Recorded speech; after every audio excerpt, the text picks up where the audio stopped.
자, 여러분 안녕하세요. 반갑습니다. 헤럴드 경제 서인주 부장입니다. 7월 2일, 이 7월달 시작되는데 좀 서울에서 안타까운 또 사고가 일어났습니다. 어떻게 이런 일이 일어날 수 있을까요?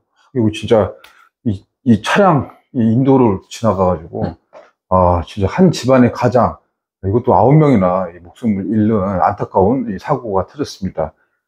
정말 좀 딱하고 망연자실할 가족들 생각하니까 이게 남일 같지 않는 그런 생각이 듭니다. 하여튼 고인들 이 명목을 빕니다. 오늘 이 광주 이 부동산 경제 이 아파트 이야기를 또 해볼 텐데요. 이 서인주 팩토리 채널은 광주의 경제 부동산 아파트 주로 다루고 있는 채널입니다. 제가 깊이 있는 뭐 지식이라든가 이 전문가적인 견해 이런 거 좀 부족합니다. 가급적 현장의 이야기를 이 날 것 그대로 이 민낯 형태로 그 타이밍에 그 시절에 그 시기에 조금 빠르게 이제 전달하려는 컨셉으로 이 방송을 운영하고 있으니까 구독자 여러분들 참고해 주십시오. 최근 들어서 또 구독과 이 좋아요 응원해 주신 분들 많이 계시는데요. 그분들 덕분에 저가 더 용기를 내 가지고 이 방송을 하고 있습니다. 영상 하시기 전에 구독 안 하신 분들은 구독 좋아요 해 주시기 바랍니다.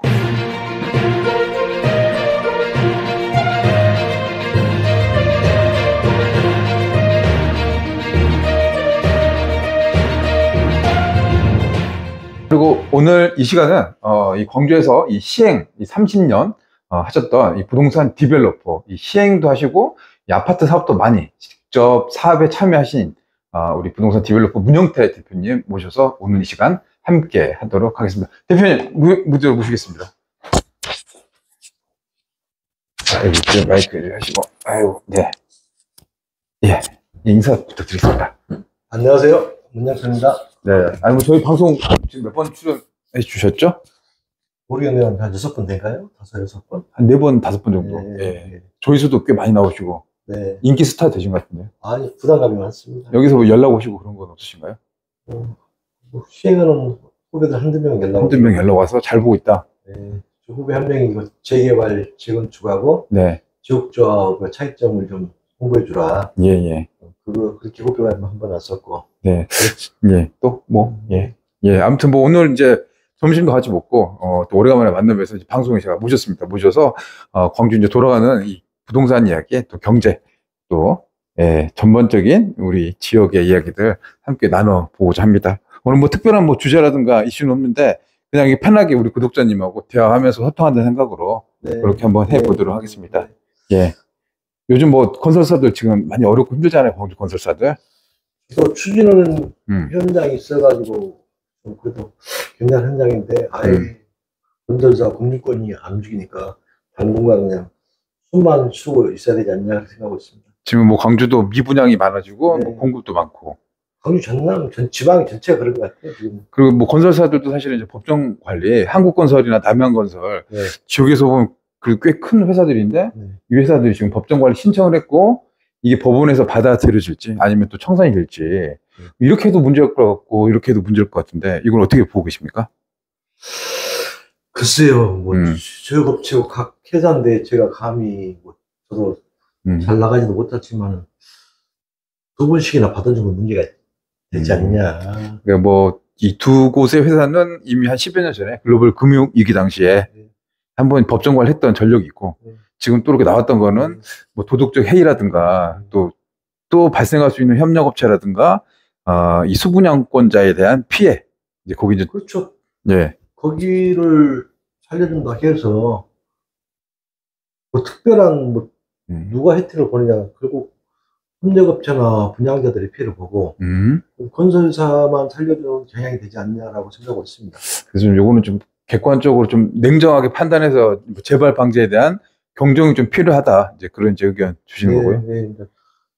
좀 도덕성이 문제가 되지 않냐라고 생각하고 있습니다.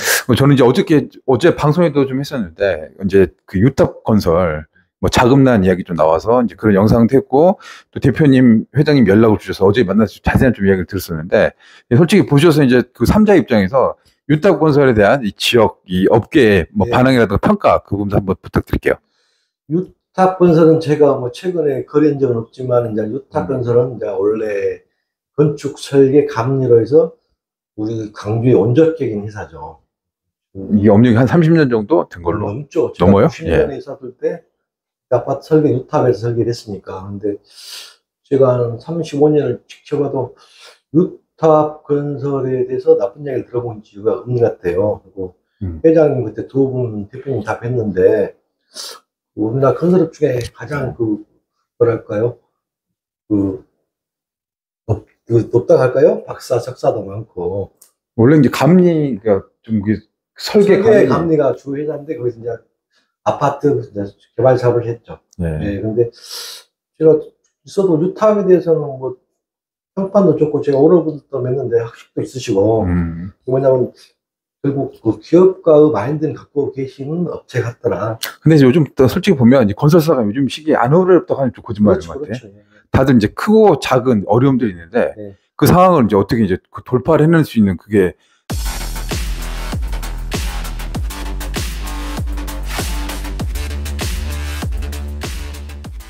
뭐 체력이라든가 내공이 있느냐 없느냐 그게 중요한 것 같은데요. 뭐 제가 뭐 유탑을 잘 거지 않지만 편은 안 들지만, 내가 아는 유탑 오너들은 그렇게 뭐 자기들이 어떤 상황이 벌어졌을 때 그것을 해결하려고 최대한 노력을 하지, 뭐 사리 사욕을 갖고 있는 분들은 아닌 것 같더라고요.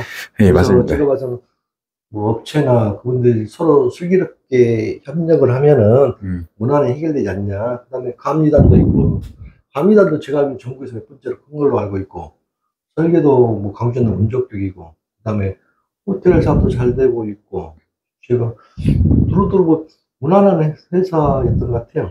그래서 이제 댓글로 이제 구독자님 좀 담아주신 내용 중에 하나가 이제 그 지역에도 이제 건설사들이 여러 곳 있잖아요. 그래서 이제 그런 거에 대한 뭐 평판이라든가 뭐 그 설명들 이제 궁금해 하신 분도 계신 것 같더라고요. 뭐 다음에 이제 뭐 기회가 되면 그런 부분들은 따로 이제 이렇게 말씀드리도록 하고, 이제 광주를 보면 이제 아파트 분양이 사실 작년 말부터 올 초까지는 굉장히 많이 나왔었죠. 이게 17,000세대가 한꺼번에 이제 상반기에 쏠렸단 말이죠. 민강호건 특례 아파트 같은 경우도 지금 10개 현장에서 이게 10,000세대가 넘어요. 12,000세대. 한꺼번에 많이 나오고 분양가가 높아. 네. 예, 그렇죠. 현장들 보시면 분양가 2,500 뭐 가까이 되니까. 그러다 보니까 미분양이 지금 뻥뻥 터지고 있어요. 네. 예. 근데 하반기는 또 물량이 그렇게 많지 않거든요. 네. 요걸 놓고 이제 내년도 물량이 좀 없고, 그래서 이제 일각에서는 부동산이 바닥을 내려갔다가 조금씩 약보합세로 조금씩 올라가겠다라는 시선들도 있고요.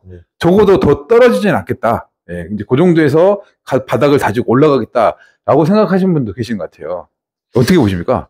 제가 보기에는 지금 신가, 광천도 일부 철거하고 있고, 그 다음에 여러 군데 지역주 앞 땅을 파신 분들, 지금 당분간 이주를 해서 살아야 하실 분들이 한 몇천 가구가 된 것 같아요. 예. 그 수요만 좀 있을 것 같은데, 나머지 것들이 이제 입주가 되면은, 그때 큰 문제가 더 발생하지 않냐. 근데 거기 뭐 신가 재개발이라든가 광천 재개발, 또 전남방제 부지도도 여기 4,000세가 넘으니까, 그거는 지금 당장은 아니고 한 5년, 6년 후에 분양 시점, 그리고 좀 잡아야 되지 않을까 싶은데요. 신가는 조금 빠르게 될 수 있는 것 같은데, 신가 재개발도 지금 시공사 DL하고 분양가 놓고 지금 이제 좀 어떻게 될지 모르는 상황인 것 같고요. 신가도 뭐 안 봐도 이제 전에 이제 한번 말씀드렸는데, 사업계획을 짤 때 조합원 분양가 얼마, 일반 분양 얼마를 해야 공사비 모든 비용을 충당하고 재개발 재건축은 이제 사업이 제로로 나와야 되잖아요. 비례율.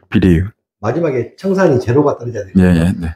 수입비하고 들어간 돈이. 근데 지금 신가가 일반 분양이 많다 보니 시공사 입장에서는 이제 미분양이 터지기 시작하니, 분양이 안 되면 공사비 확보가 문제가 되니까 분양가를 좀 낮춰주는 것 같고, 조합원들은 지금 그가 일반 분양 비율이 없기 때문에 일반 분양가를 낮추면 분담금이 발생하니까 추가 분담금? 서로 두 사람 다 입장이 이해가 되는데 적당한 합의점이 나와야 되지 않냐라고 생각하고. 그러니까 지금 이제 DL 시공사에서 이제 요구하는 금액은 2,100만 원, 2,150만 원 정도, 그 정도 수준이 적정한 분양가다.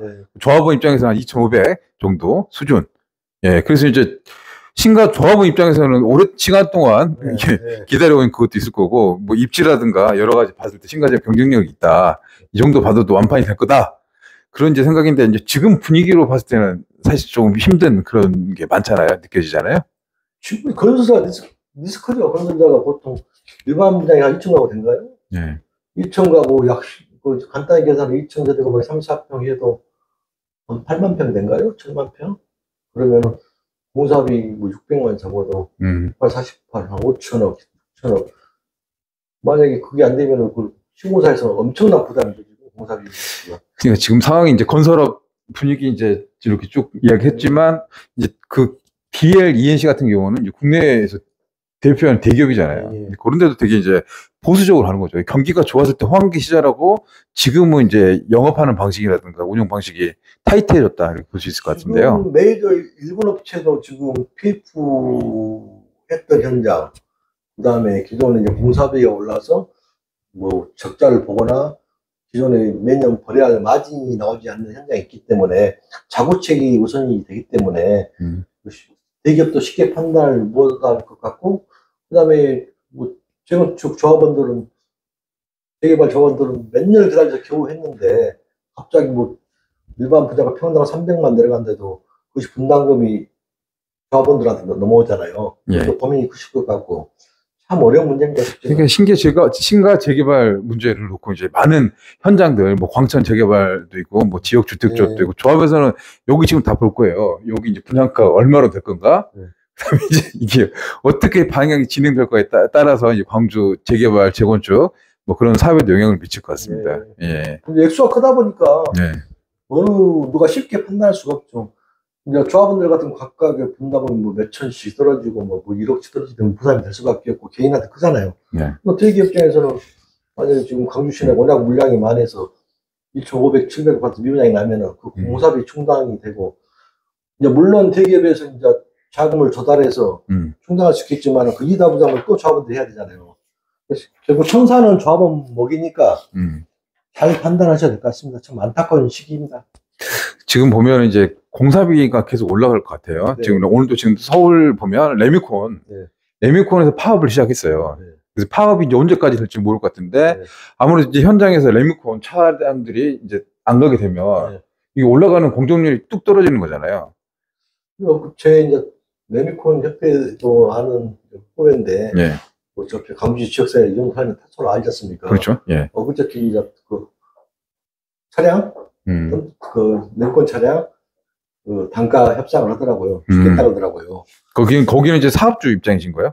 아니, 레미콘 회사 입장이죠. 레미콘 회사 입장에서. 레미콘 한 대 나갈 때마다 운반비 책정을 해야 되니까. 그 단가 협상을 그저께 끝냈다고 하더라고요. 참 서로 어려운 문제네요. 그러니까 이제 레미콘 노조는 지금 휴업을 시작했고, 이 회사 입장에서는 뭐 사업을 좀 돌려야지 되는데, 이게 되면은 분양가도 좀 높아지겠다라는 이제 우려들이 지금 나오고 있더라고요.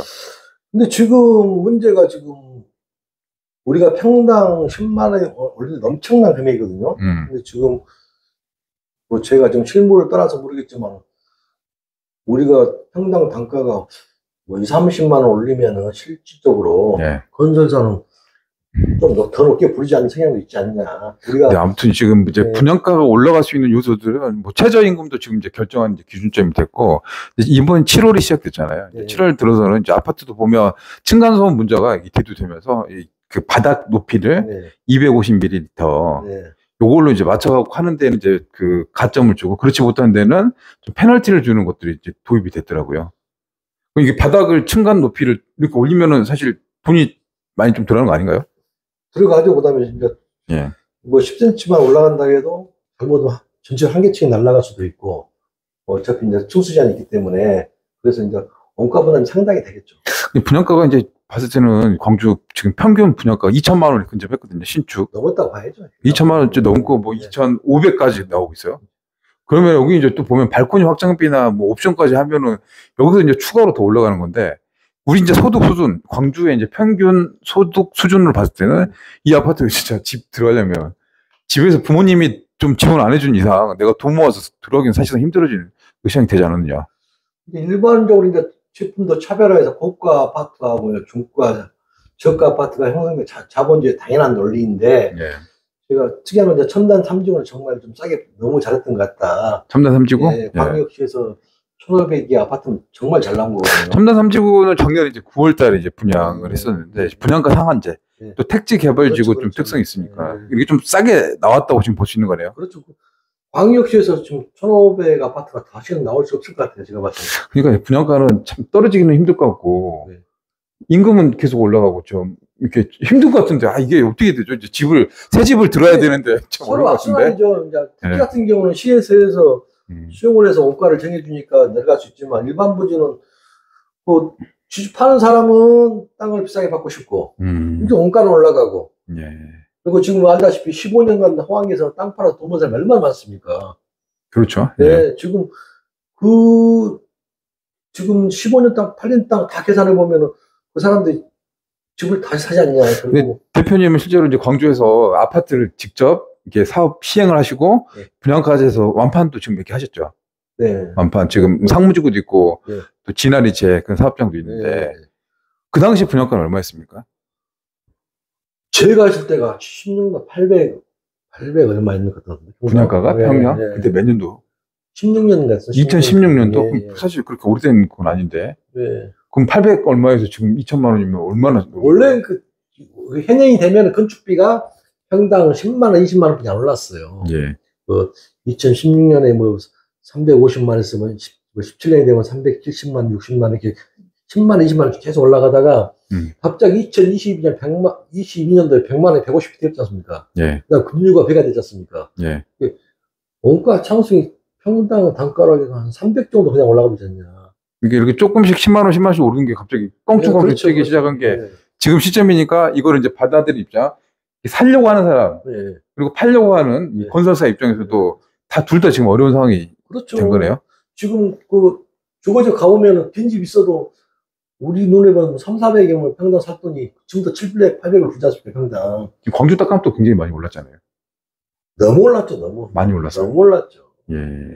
그러니까 이제 매입 비용 자체가 지금 올라가고 있으니까 그렇죠. 건축비도 지금 두 개가 다 올라간 거니까 지금 분양가는 높게 나오는 상황이다. 그렇죠. 또 회사 입장에서는 또 마진 있어야지. 직원들을 또 쓰고 인건비를 해야 되니까. 착각이 뭐냐면 이제 예. 그 건설사들이 무조건 폭리만 취한다고 보시는데 이 건설사가 10개 현장을 했다가 뭐 10% 많이 남는다 했을 때 예. 한 군데만 잘못하면은 그 9개 현장 버거이 없어져요. 근데 이제 이것들도 저희 구독자님들, 이제 건설업에 종사하신 분들은 뭐 잘 이해를 하시겠지만, 일반 시민들 입장에서는 우리가 이제 아파트 주상복합 아파트를 분양을 해요. 오피스텔도 분양을 하고, 그러면 이제 그 주거 공간, 그거는 이제 완판을 시켰어.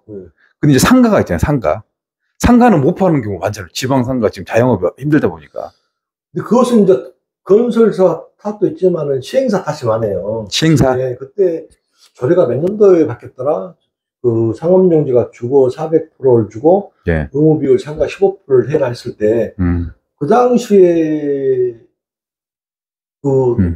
상가가 안 나가고 있으니까 그 사업 자체를 진행하는 사람들이 가장 큰 문제가 있는 것 같고, 지금 제가 걱정되는 게 뭐 첨단에 가면은 뭐 대라수나 중해나 임대인가 분양이 모르겠지만 만약 임대를 했다 그러면은 임대 아파트잖아요. 네. 거기 8년 임대 그렇게 제가 기억을 하고 있어요.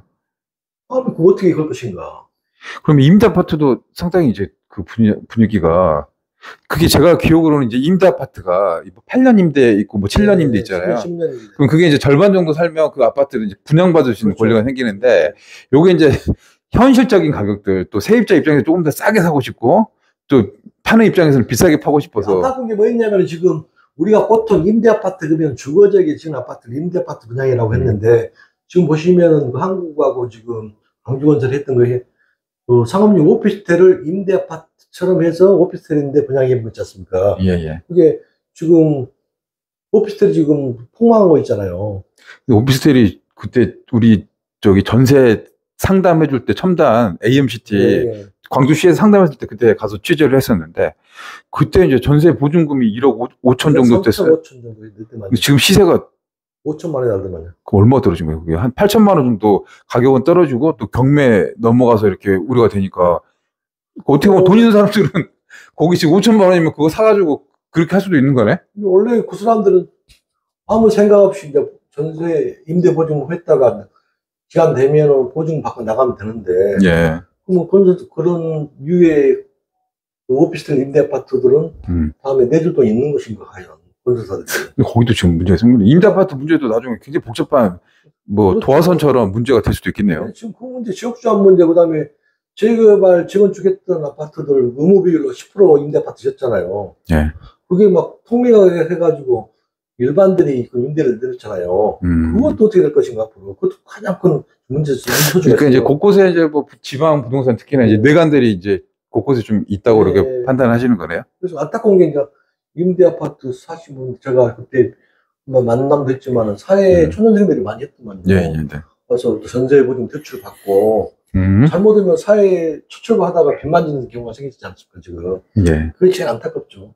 아, 그러니까 어쨌든 간에 이제 공부를 해야 돼. 어쨌든 그 자본주의 상황에서는 갑과 을의 그 계약이잖아요. 네. 이게 계약을 해서 내가 피해를 봤는데 네. 또 국가에서 개입해줘서 보상해줄 수 있는 그렇죠. 그 여지는 많이 없으니까 이게 억울하고 힘든 상황이지만 어떻게 지금 나만 진짜 피해를 보고 손해보는 그런 상황들이 나오니까 결국은 이제 공부해서 모르면은 사실은 이제 그게 이제 잘못하면 허그까지 피해가 가고 예. 이거 막 재건축 재개발 아파트를 뭐 공개 매각을 해서 뭐 저가에 받아서 100% 다 임대 분양 보증금을 받고 내놓쳤다가 예. 허그에서 보증서를 받았다. 예. 받든 안 받든 그다음에 나갈 때 돈 내줄 수 있겠냐. 다 써버렸겠지. 그러면 나중에 폭탄 터지는 그렇죠. 거네요. 그것도 좀 먼저 조심을 해야 되지 않냐. 근데 이제 이 방송을 보시는 이제 구독자님들 중에서도 이제 내 집을 마련하려고 이렇게 준비하시고 계시는 또 젊은 층도 계시거든요. 그러면은 이제 어떻게 우리가 지금 준비를 하고 대비를 해야 될까요? 계속 지금 보면 부동산 시장이 계속 어렵고 뭐 비관적인 사실 그 이야기들이 많이 나오고 있잖아요. 근데 또 집은 또 마련해서 또 들어야 될 그런 수요들이 있고. 근데 너무 비관적이라고 말씀하시는데 지금 네. 조심할 수밖에 없다. 지금은 조심하는 시대지 그 희망을 논하기는 빠르지 않냐. 아, 지금 현실적으로 봤을 때는 그렇죠. 비관적이 아니라 이게 팩트다. 네. 지금 상황에서 이렇게 주의하면서 이 리스크들이 다 제거된 다음에 반등을 엿봐야지. 수많은 리스크가 폭탄들이 있는데 여기서 아직 제거도 안 됐는데 어떻게 지금 반등을 기회를 보느냐. 물론 시간이 지나면은 새로운 틈새 시장이 생기고 어떤 주거 문화가 생기겠죠. 하이클래스 평당 5천만 원을 해도 원하는 사람이 있을 것이고 차라리 저가로 원하는 사람이 있을 것이 나올 거예요.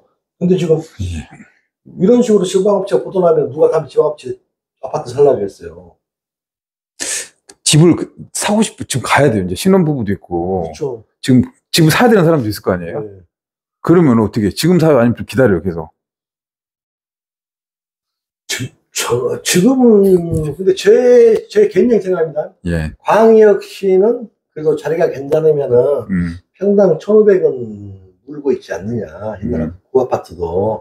더 이상 뭐 지금 여기서 더 폭락하거나 그러지 않겠다. 원가라는 게 있으니까 예.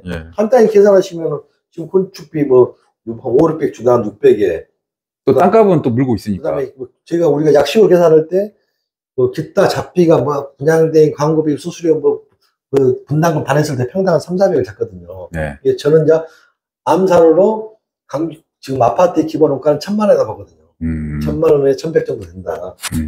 그래서 1,500 정도면은 자리가 괜찮은 거 더 이상 뭐 저번에 말씀드렸다시피 지금 투자는 없고 자기가 살 집이면 그 정도면은 사도 되지 않냐.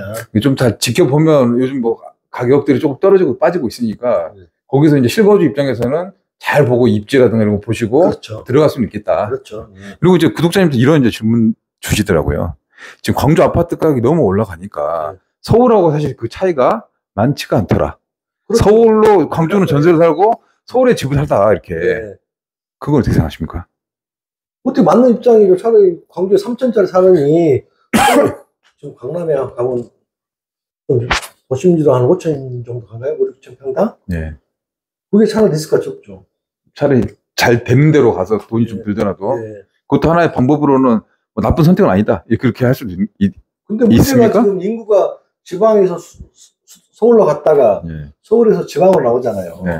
그러니까 지금 지방이 터진 이유는 수도권도 터지지 않냐. 근데 수도권은 지금 서울은 아시다시피 지금 이제 전세, 월세 또 뭐죠? 이제 월세가 높아지니까 거래가 지금 계속 올라가고 최근에 그 종전 최고가를 넘어서는 그런 사례들도 나오고 있고 거래가 지금 많이 해요. 4,000건에서 5,000 가까이 3개월 이상 나오고 있거든요. 보시면 강주가 140만인데 뭐 단기간에 한 2만 세대 터지니까 난리가 나잖아요. 수도권은 이제 경기 뭐 수도권 2천만이 넘어간다 그러잖아요. 그러면은 우리로 말하면 한 20만 가구, 30만 가구 한 번에 터져야 이런 사태가 날 거 아니에요. 결국은 근데 인구가 워낙 많기 때문에 지금 뭐 너무 큰 시장이기 때문에 되는지 안 되는지 제가 네. 폭락한 적도 있다고 봐요. 근데 결국 이성도 씨도 제가 봐서는 폭락하지 않냐. 그렇군요. 실제로 이제 광양에서는 이런 일이 있었대요. 최근 일인데, 이 광양의 한 아파트, 예, 아파트인데, 이제 그 아파트 분양을 했어요. 근데 미분양이 난 거죠. 네. 그래서 이제 건설사 입장에서는 이제 미분양을 털어내려고 이제 할인 분양을 한 거죠. 네. 할인 분양. 네. 그럼 이제 원래 집을 사는 사람하고 나중에 할인 분양하는 사람하고 이거 이제 집 사람들은 뭐 몇천만 원 싸게 들어온 사람이고 여기 이렇게 하니까 그 갈등들이 생겨나더라고요. 그래서 이사를 들어오는 할인 분양 오시는 거기에 못 들어가게 누워가지고 하고 입주자 협의회가 이제 그런 거죠. 이제 그 주차 요금 50배 내라. 엘리베이터 사용하려면 이사할 때 엘리베이터 사용했잖아. 500만 원 내라. 집 샀는데 이제 내가 뭐 4억 주고 샀는데 갑자기 3억 들어서 나 억울하죠. 이러기 큰 돈이죠. 근데 또 입장에서 이 사람들 저하고 예 어떻게 해야 되죠 이게? 아 싸게 팔아서 빨리 정산해서 해야 회사가 안 망하잖아요. 예. 그리고 아파트가 또 다 찾아야지 가치는 또 그렇죠. 올라가니까 미분양으로 네. 되는 거다. 이 사람 처음 했던 사람들은 어떻게 하는 거야 그러면? 억울하지만 어쩔 수 없잖아요. 어쩔 수 없어? 예. 아 그렇군요. 아무튼 야 그래서 이런 사건에서 또 양쪽 다 입장이 또 있을 것 같고, 네. 갖고 이거 딱 보면서 참 예. 그것을 안 팔리는 것을 계속 갖고 있다가 업체들 건설사에 돈 안 줄 수도 없고. 예. 그럼 회사가 또 망가지는 거고. 그러니까 이거는 어떻게 잘 쓰기로 되게 풀스는 숙제다. 네. 계란이 먼저냐? 닭이 먼저냐? 네. 예, 그렇습니다. 또 구독자님께서 지난번에 봉선동도 한번 이야기를 해주셨는데 그 광주에 지금 최고의 어떻게 보면 강남 같은 거 뭐 입지를 보면 최고 입지가 거의 뭐 원탑은 봉선동, 예, 봉선동 이야기가 계속 나오고 있는데 거기서 봉선동의 입지 분석 한번 더 해주라. 근데 이게 강점도 있고 단점도 있죠, 사실은요. 그래서 그 부분에 대해서 좀 같이 한번 좀 이야기를 나눠놓으면 있을 것 같아요. 전번에 그 우리가 빌라라고 하죠, 일반적으로. 예. 그것을 한번 제가 어떤 말씀 드린 것 같은데, 빌라의 강주의 역사가 어떻게 되냐면은 89년도인가 90년 대주가 두암동에 대주 빌라를 지었습니까? 예. 50세대. 그 다음에 그 동생분이 20몇 세대인가 짓게 되고, 그 다음에 두암동에 호반 빌라가 있어요. 그 다음에 학원동에 미라보 빌라. 그 다음에 무등 빌라. 하정초 옆에 무등 빌라. 서석고 앞에 남아 빌라. 이게 그리고 저기 지산동 쪽에 남양 빌라. 네. 그때 저는 그때 그 당시 다 가봤거든요. 예. 왜 했냐면 그때 당시 제가 대학교를 90년에 막 졸업하고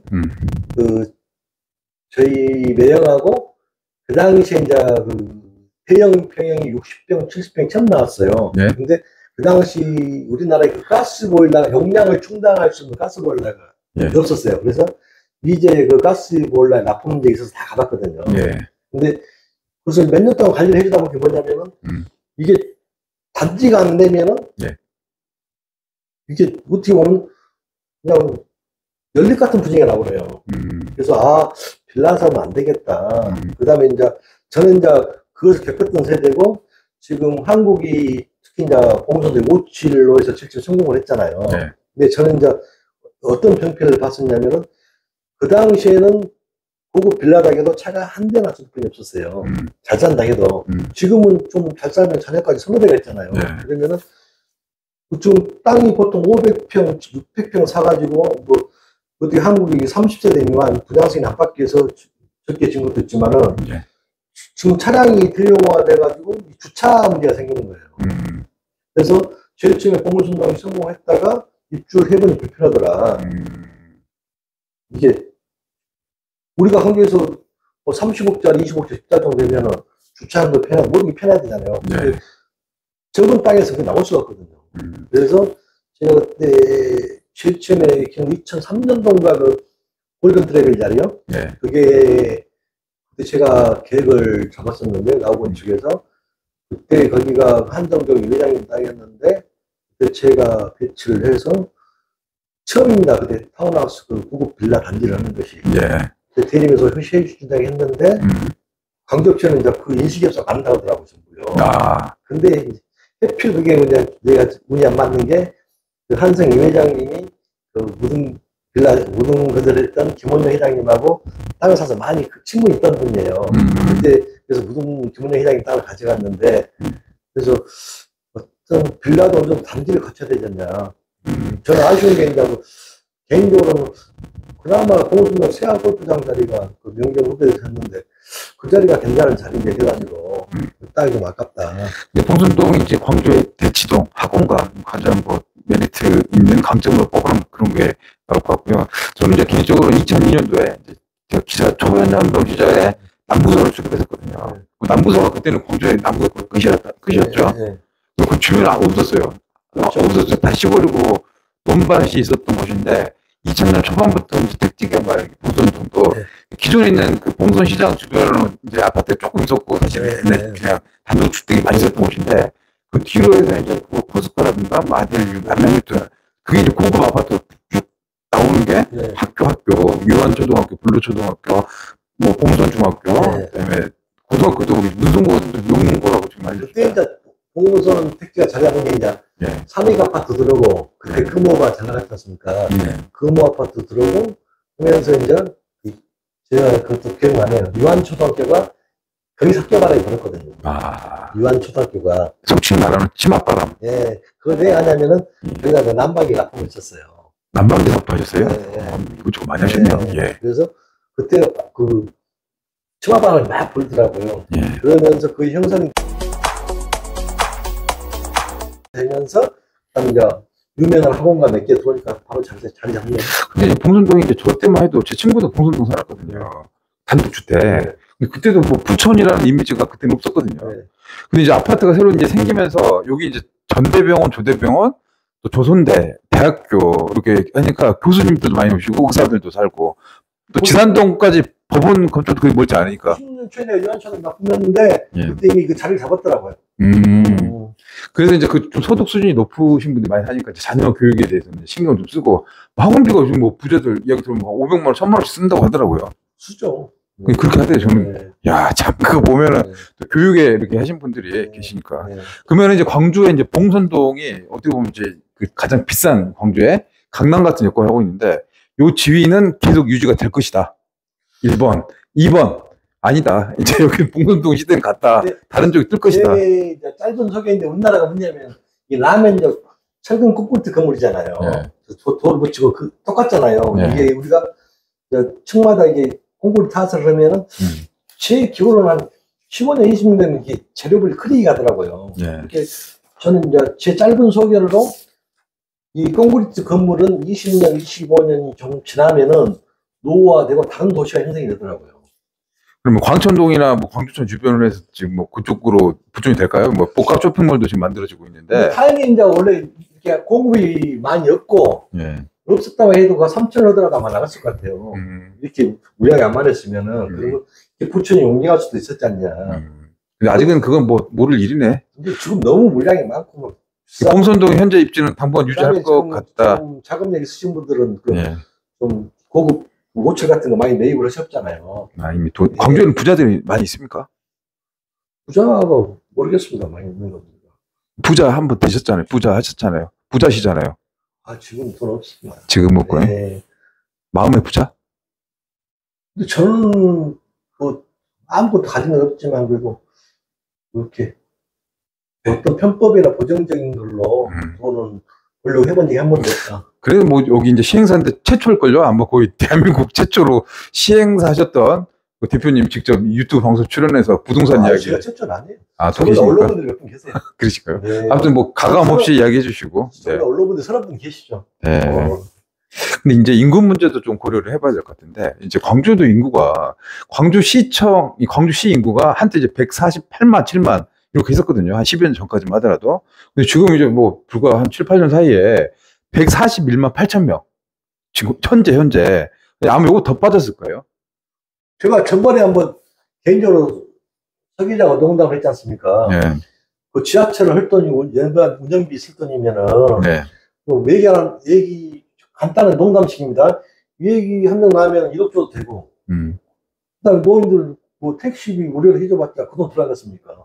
광주에 지하철 필요하다고 보십니까? 없죠. 어떻게 지하철 필요합니까? 아니, 근데 지금 하나밖에 없으니까. 지금 여기 지금 하나 있잖아, 하나. 그 다음에 이제 2호선이 이렇게 해서 이제 그 서울 2호선 같이 이렇게 만드는 거고, 뭐 3호선도 광천동 이렇게 지나서 만든 계획이 있었다, 그게 이제 백지화 된 것 같은데. 지하철 실익은 없다, 이 파트 때? 가장 큰 문제가 지금 인구 문제잖아요. 예. 그럼 지하철을 또 있으면 차라리 인구 정책 다른 게 낫지 않습니까? 네, 그랬군요. 예, 왜냐면 지금은 어느 정도 자리를 잡으신 분도 내가 좀 편히 사니 안심없이 맞으면 인구가 줄어들면은 같이 폭망하는 거예요. 결국 밑바닥에 살아야 지금 돈 버신 분도 더 벌고 네. 살아나는 것이 밑이 없어지면 돈 버신 분도 어떻게 버티려고 하십니까? 모르겠어요. 자, 지금 여러분은 지금 광주의 경제, 부동산, 이 아파트 주로 다루고 있는 서인주 팩토리 방송을 듣고 있습니다. 이 방송은 거의 라이브 방송 형태로 우리 시행사 이 부동산 디벨로퍼세요. 예, 문영태 대표님. 그리고 저는 헤럴드 경제 서인주 부장입니다. 두 만나서 요 앞에 차 한잔 놓고 그냥 여기 이 한 주 이렇게 돌아가는 최근에 지역의 이제 이슈들 이제 주고받고 이렇게 이제 좀 편하게 이야기하고 있습니다. 그래서 뭐 자료라든가 별도의 편집은 없이 오늘은 그냥 리얼하게 살아있는 대로 그냥 거의 민낯. 그냥 오늘 뭐 대본 없잖아요. 그냥 막 생각난 대로 주고받고 이야기하고 있습니다. 지금 서인주 동생하고 그냥 순수히 제 개인적인 생각도 지금까지 저만의 경험으로 봤을 때 바라본 시간이니까 너무 귀담아 듣지 마시고 어떻게 보면 제 흘러가는 이야기라고 가볍게 들어주시면 감사하겠습니다. 네. 그리고 이제 나중에 좀 기회가 되면 이렇게 라이브 방송하면 오늘은 지금 여기 녹화 방송이잖아요. 그래서 이제 이 방송 또 들어오신 분들이 그래서 한 100여 분 정도 오셔서 궁금한 것도 질문해 주시면 보시면서 또 즉석 답변도 좀 해주시고. 근데 개발사 문제는 이제 집 문제라서 예. 몇 억씩 왔다 갔다 그런 거라서 제가 라이브를 하다가 잘못 대답을 하면은 또 어떤 피해를 줄 수가 있잖아요. 상대방에게. 이게 항상 주택사업은 파는 자와 사는 자가 있지 않습니까? 네. 잘못하면은 이게 서로 윈윈해야 되는데 어느 한쪽이. 근데 그게 저기도 저한테도 이렇게 문의도 들어오고 뭐 상담하신 분들 또 메일도 많이 오고 문자도 오고 그러는데 근데 결정은 이제 어쨌든 본인이 하는 이제 그 영역이고. 정보 보제죠. 일반인들이 자기가 바라보는 시각으로밖에 판단을 못 하잖아요. 다 틀려요. 네. 다. 본인의 이제 자본 상황이라든가 입지, 직장, 또 선호하는 것들, 가족 수, 이게 다 다르니까. 앞서서 근본적으로 광주 건설업체나 시행사들이 기본 틀은 좀 지켜주고 시작을 해서 리스크를 좀 최대한 줄여주면서 하는 것이 도리지 않냐. 네. 그냥 벌려놓고 벌면 다행이고 아니면 말고 식으로 건설사 살려주면은 막 임금 체불하고 막 규정 안 주고 막 방만하게 경영했다가 또 안 된 법정관리 신청하고 피해는 보고. 이제 전세 사기 같은 것도 우리 청년들 그래요. 많이 피해 보고 있지 않습니까? 그렇게 돈 벌려면 제가 못 벌겠습니까? 제가 먼저 했고 모르는 것도 없는데. 그렇게 해서 돈 벌 수 있는 기회들이 있으셨군요. 네, 있었죠. 다 하는데. 그러니까 지역조합 땅 없이 다 조합은 어찌 했지 않습니까? 요즘 지역주택조합도 지금도 많더라고요. 지금 많이 따라졌는데 예. 가장 염려하는 것은 정상을 하신 분도 많아요. 원래 재건축 투자말은 본인들이 가진 땅을 가지고 조합이 처음부터 스타트를 했었기 때문에 리스크가 적어요. 예. 분담금이 나온다고 활성도 분담금인데 예. 지역조합은 너무 땅에다가 섹터 걸려서 땅을 사서 조합을 못 지었지 않습니까? 근데 지역조합과 재건축 지역은 엄청난 차이가 있습니다. 차이가 리크적으로. 네. 그래서 이제 가장 염려하는 것은 지역조합도 올바르게 참 좋은 제도인데 염려하는 것은 지금 원가 분석을 하면 내가 조합을 못 입어더라도 2천만 원을 받아야 되는데 경기가 안 좋으니까 1,300, 1,200 싸게 포장을 해버려요. 이건 막아야 된다. 이게 어떻게 보면 혹세 무민이네. 눈을 가리면서 나중에 추가 분담금 나올 수 있는. 중공 때나 다 끝난 다음에 조합을 못하니까. 이게 일반인들 모르잖아요. 이게 눈 가리고 아웅이다. 그렇죠. 이게 아무리 이제 중요하지만 기본적인 도리를 지키고 사업을 해야 되지 않냐. 이게 돈을 벌더라도 좀 정도를 걷고 벌어야지. 네. 이제 그걸 그렇게 하는 회사들도 많이 있지 않습니까? 지금 제가 차마 주제 넘지 않지만 가장 안타까운 게 지금 한 15년간 호황기면서 광주 건설사들이 가장 혜택을 많이 봤을 거예요. 돈을 많이 벌고. 근데 광주에 공사를 했다, 기여를 했다는 해 제가 들어보도 못했어요. 지역 상생과 나눔 이런 부분은 좀 아쉽게 했던 게 사실이다. 그렇죠. 이렇게 보고 계시는 거죠? 안타깝죠. 근데 건설업 같은 경우는 이제 잘 되면 고용 같은 거는 또 창출 좀 되고 그런 수요들이 있지 않아요? 고용이라는 게 예. 우리가 이제 자본이 널려 기업가가 서로 상생해서 일자리를 창출해서 가는 거하고 내가 돈을 벌게 사람을 쓰는 거하고 차이가 있지 않겠습니까? 이제 최근 들어서 이제 광주 이제 아파트 이제 분양 시장 이렇게 뜨겁게 많이 나오다가 한 3개월은 이제 신축 물량이 없었어요. 없어요. 4월 달에 중앙공원, 또 우남 3재건축 이렇게 이제 그 세대수 좀 나오고 지금 와서 이제 이번 주 금요일에 이 상무지구 노른자 땅 네. 거기 이제 7년 만에 이제 신축인데 여기 이제 회사가 KCC 어떻게 보면 대기업이죠. 거기 아파트 이제 신축을 오는데 그 분양가 좀 나왔어요. 이제 공개도 나와서 이 34평 기준으로 한 6억 뭐 한 중반 정도. 나는 그것만 보고는 되게 그래도 착한 분양가라고 생각을 해서 이 정도 되면은 뭐 나도 한번 사고 싶다 이렇게 하려고 그랬거든요. 상무지구에 신축이고 KCC인데 6억 5천이면 지금 분위기상으로는 한번 해볼만 하잖아요. 그렇죠. 상무지구 괜찮죠. 내가 지금 다 읽어보니까 뒤편에 딱 보니까 확장비 거의 1억이더라고 이게. 진짜 1억이에요. 1억. 야 이거 보면 야 너무 그래도 KCC 광주에서 하는 첫 사업인데 너무 눈탱이 보려고 한 거 아니냐 좀 그런 생각 좀 들더라고. 어떤가요? 그래도 명색이 상무주니까 200 몇 세대도 안 되니까 뭐 나가도 안 나가도 그럴 것 같은데 상가는 어떻게 하려고 물어보세요? 226세대니까 별로 많진 않아요. 그래요. 예전에 이제 이마트 자리인데 그 자리가 공원 접근성 좋고 뭐 강점이 있죠. KCC 브랜드 좋고 샤시는 최고 샤시 조금 이제 거의 괜찮았죠 자리는. 여기 이제 후분양 아파트거든요. 후분양. 네. 후분양, 3분양 있다고 후분양이 지금 타이밍에서 회사도 고민이 좀 있을 것 같은데. 제 생각은 이제 주상복합 건물이 이제 퍼펙트하게 살려면은 분양도 잘 되고 상가도 잘 형성이 돼서 다 입주권을 해서 형성이 돼야 그 건물이 사는데 지금 분위기가 상가가 입점이 어떻게 될란가. 상가가 곧 3층 높이로 지금 되고 있더라고요. 근데 상가는 거기 이제 아직까지는 현재로 봤을 때는 유동인구라든가 이거 봤을 때 대로변 건너편이라. 그 가까이 있는 그 CGV 앞에 영무 상가도 아파트도 확장하는데 대나수도 확장 안 되는데 상가가 너무 많잖아요. 너무 많죠. 주상복합이 상가가 너무 많이 이게 해서 다 텅텅 비어있고 그러니까 건설사 입장에서도 상가가 고민이 많이 될 것 같아요. 그 전번에 이야기했었죠. 이용섭 시장 때 미쳤다고요. 뭐 상업지역은 뭐 도시계획 자문위원들이 이용섭 시장 중에서 상가를 지어야 되느냐 해갖고는 400%에 15% 해놓은 거. 그런 사람 뭐 도시계획이라도 자문을 한다고.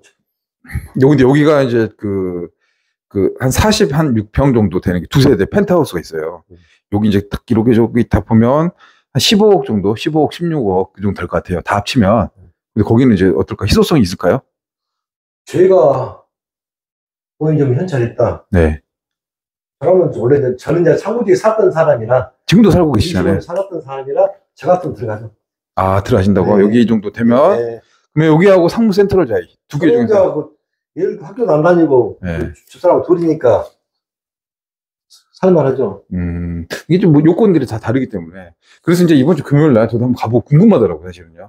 센트럴 자이는 저 왜 싫어하냐면은 그때 호대 땅인데 호대 집안에서 땅 사서 시행사에서 지금 3천만 원 분양가를 했잖아요. 나 그 자체가 싫은 거예요. 너무 비싸게 그렇죠. 했다? 평당 분양가? 그렇죠. 그렇군요. 근데 잘은 모르겠지만 제 생각으로는 너무 비싸게 받은 것 같아요. 그래서 이제 거기는 적당히 좀 받지 그냥. 좀 했었으면 완판 지금 되겠다라고. 그렇죠. 2천원, 700이나 500에서 다 나갔을 것인데. 근데 앞으로 이제 분양가는 그럼 어떻게 될 것 같아요? 이제 신축 분양가 입지 좋은데 전남 방직, 일심 방직, 또 광천 재개발 뭐 이런 것들 이제 분양가 뭐 이제 나올 것 같은데.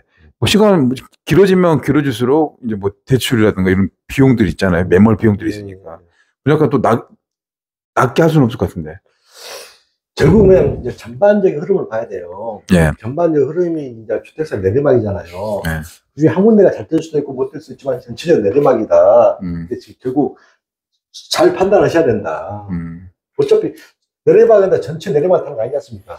갑자기 한 군데는 잘 될 수가 있잖아요. 근데 지금 광천동 전남마을 같은 것도 보면 살기가 좋아요. 내가 신세대 같은 경우는 좀 30, 40대 돈 좀 있으면은 백화점 가까이 있지, 펜션 많지, 아파트 좀 돈이 있으면은 아파트 1억이 비싼 거 의미가 없지 않습니까? 근데 다음 교통난도 문제가 될 것 같고 다 몰려서. 복합 쇼핑몰 이제 두 개가 들어섰잖아요. 광주 신세계, 또 더 현대, 전남방직 부지, 또 지금 버스터미널. 지금 신세계, 현대, 스타필 되잖아요. 서희 싸움은 한 군데는 죽었죠. 세 군데가 다 이게 소화가 안 될 것 같은데 우리 광주 인구 대비했을 때는요. 한쪽으로 쏠려버려요. 비교하다가 한쪽이 잘 되니까 사가버려요. 본인은 대표님은 신세계 갈 것 같아요? 현대 갈 것 같아요? 광주는 잠재적으로 신세가 너무 뿌리 깊게 박혀있는 것 같아요. 그 브랜드라든가 인식 선호도가 잠재적인 무슨 그냥 일단 의문의 일패네. 더 현대는 의문의 그 일패. 현대가 그걸 넘어뜨리기에 그 이미지를 넘어뜨려서 엄청난 명품. 루이비통, 샤넬. 광주시 인구 다 불러오시면 백화점 신세계지 롯데나 핸들 생각하는 사람이 없어요. 명품 아니었어. 지난번에 명품이 고셨었잖아요. 네. 명품일 것 같은데 이것도 아니에요? 아니 일부러 오는 일부러 이제 저렴하게 지금 와서 우리 서민들과 눈높이를 맞춰주기 위해서 오신 겁니까? 저 농담이고요. 자, 이제 뭐 이렇게 좀 나왔는데, 이제 마지막 소식으로, 이제 좀 그래도 좋은 소식이 호재가 있어요. 우리 기억으로 봤을 때. 우리 호남 고속도로. 이 호남 고속도로, 저기, 그 광산에서 문흥동 쪽으로 나가는 고속도로잖아요. 근데 그거 지금 엄청 바뀌었었잖아요. 근데 그거 이제 소식이 내년 1월부터 여기 이제 착공, 확장 공사 들어갑니다. 한 15년만 해보거든요. 그게 이거 한 10년 동안 계속 타당성 검사, 조사만 이렇게 하다가 드디어 이제 결정이 돼서 예산을 확보했던 소리입니다. 이거 되게 되면 좋죠. 광주 시민들의 오랜 수건, 광주 도심을 관통하고 있는 이 동광주에서 광산 IC. 그래서 1월 달에 착공을 합니다. 공사비가 여기 한 8천억 정도 됩니다. 이게 큰 돈이잖아요. 국비와 시비로 지원이 되는데, 되면은 좋죠. 사실 보상비도 좀 많이 풀릴 것 같고, 그 주변의 땅들, 또 아파트들 고속도로 주변으로 해가지고 그 고속도로 주변 아파트는 이렇게 이제 그 뭐라고 합니까? 이게 소리 안 나게끔 소음 막아주는 터널도 생겨요. 그렇게 생기면서 아니 교통도 좀 좋아질 것 같고 이건 좀 호재로 봐도 되지 않을까요? 그렇죠. 최근 15년간 승자는 누구냐? 땅이 뭐 꼭대기까지 올라갔잖아요. 땅 80분들. 네. 그리고 승자는 24대 승자는 보상에 땅 80분들. 아, 땅 판 사람들이 지금 땅 좀 많이 가지고 계시지 않으세요? 별로 없어요. 네, 저기 100만 평? 아니죠. 예, 아무튼 그렇습니다. 지금 뭐 이렇게 이야기를 하다 보니까 이 대표님하고 시간 간 줄 모르게 벌써 45분, 50분 뭐 이렇게 시간이 다 되어가고 있습니다. 오늘 뭐 주제들 지금 여러 가지 이야기 했는데 잘 생각이 안 나네요. 무슨 이야기를 했는지. 아, 그냥 제가 네. 뭐 그냥 제 개인적으로 좀 왔던 길 내 생각대로 이야기하니까 너무 귀담아 듣지 마시고 제가 바라본 관점에서 이야기하시니까 그렇게만 말아주십시오. 자, 이제 오늘이 이제 7월 2일입니다. 7월 달 시작됐는데 시간은 참 빨리 가는 것 같지 않으세요? 네. 예, 진짜 빨리 가고 있고, 이제 부동산 시장도 이제 어떻게 변할지는 사실 그 신의 영역인 것 같은데, 그래도 이제 대표님이 30년 동안 이렇게 경험을 했잖아요.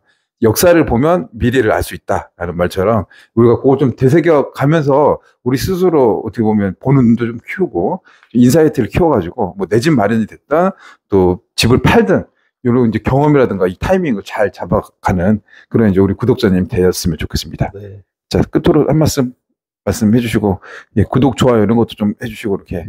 네. 뭐 제 이야기를 너무 객관적으로 듣지 마시고 제가 지금 했던 길을 내 생각대로 한 것이 참고로만 봐주시면 감사하겠습니다. 네. 고맙습니다. 그리고 이렇게 긴 시간 동안 이렇게 끝까지 이렇게 봐주신 우리 구독자님들 너무너무 감사합니다. 예. 그러면 다음 시간에 또 대표님 또 모셔서, 또 여러분들 궁금하셨던 질문들 또 내용도 있으시면 또 댓글로 달아주시면 저희들이 알고 있는 선에서, 같이 한번 지혜를 나눠보는 그런 시간들을 만들어 보도록 하겠습니다. 자, 그러면 여기서 오늘 인사를 드릴까요? 네. 네. 안녕히 계십시오, 여러분. 감사합니다. 편한 시간 되세요. 고맙습니다.